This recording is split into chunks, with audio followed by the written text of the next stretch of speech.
When we come to rehearsal, Glee Club is where I feel the most intense human connection. When you go sit down in those seats, there's suddenly a shift in mentality.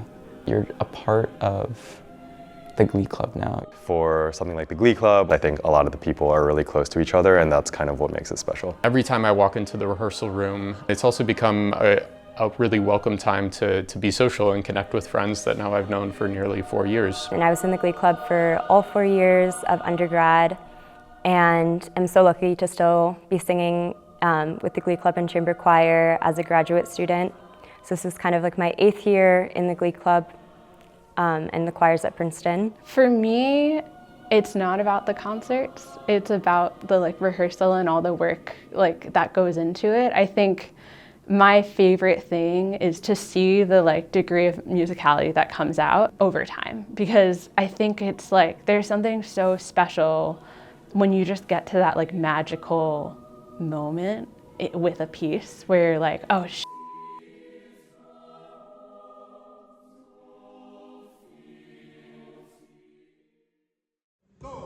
Must have that true religion. You must have your soul converted. You must have that true religion, or you can't cross there. Oh yes, you must have that true religion. You must have your soul converted. You must have that true religion, or you can't cross there. So it's finally here. The Glee Club's 150th anniversary celebrations.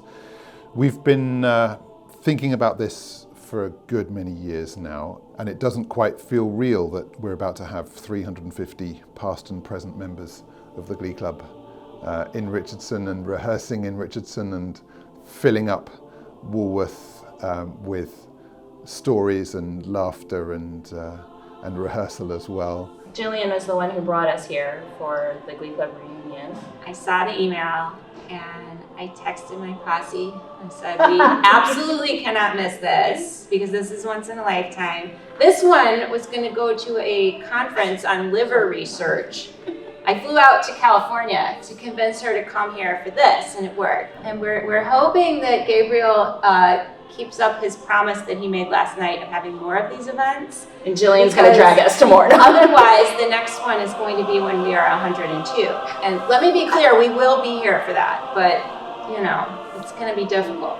I'm also really thrilled by how many different people are going to be leading this weekend as well, because I think one of the things that has made the Glee Club special is the number of leaders, the number of conductors who've sprung up from the ranks of the Glee Club, and it's taken such a lot of planning, especially on the part of my amazing colleague, Mike McCormick, who's done so much to make this possible. We'll have an opening concert on Friday at 7:30. That's going to feature a performance by the King Singers with PUGC and a newly commissioned work by Stacey V. Gibbs. That'll be in Richardson Auditorium. Is that enough? You want more?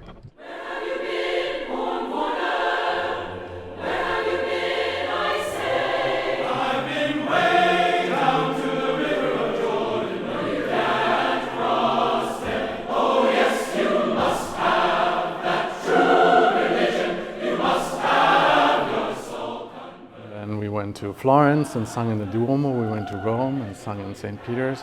I'm just going to say that the Glee Club democratically elected to go to Australia.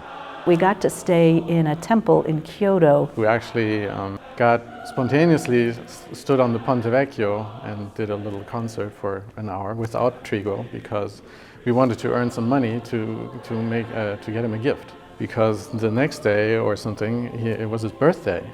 And we were going to Paris, but when we did the bus tour in Paris, just visiting Notre Dame, someone asked the priest in charge whether we could sing, and he said, yeah, sure, why not? And it was Trigo's birthday, and so we got to sing for half an hour in Notre Dame, and it was amazing for him, for us. It was a lot of fun. And it became really obvious that there was this great big choir that was traveling all around the South Pacific. So when they found out, they came over and asked us to perform on the flights. So we eventually figured out how to do it. We would send about 30 people down each aisle of a 747 and we would perform in all the different cabin divisions. We got roars of applause from all of the Australians on board Qantas flights. We stayed with Princeton alumni or through organizations that were arranged for us almost the entire 6 weeks. And we would have to get up early in the morning, I don't even remember what hour, and before breakfast we had to meditate, sitting with crossed legs, and then we had to have breakfast and eat in silence, which for any Princetonian is virtually impossible to do. During one tour through the Balkans, we were exploring a cave, and we found ourselves in this vast underground chamber. Many of us were sort of testing out the acoustic. None of us had our scores with us at that point, of course.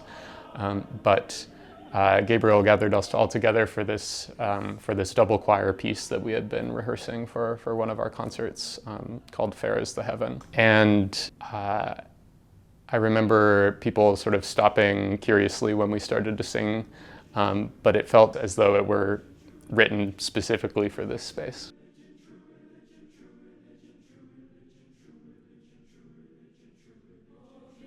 I'm not at all afraid of what's going to happen when I leave Glee, because I've seen alumni come back and be welcomed with open arms at like all 3 years that I've been in the Glee Club, both by Gabriel and by other members of the Glee Club.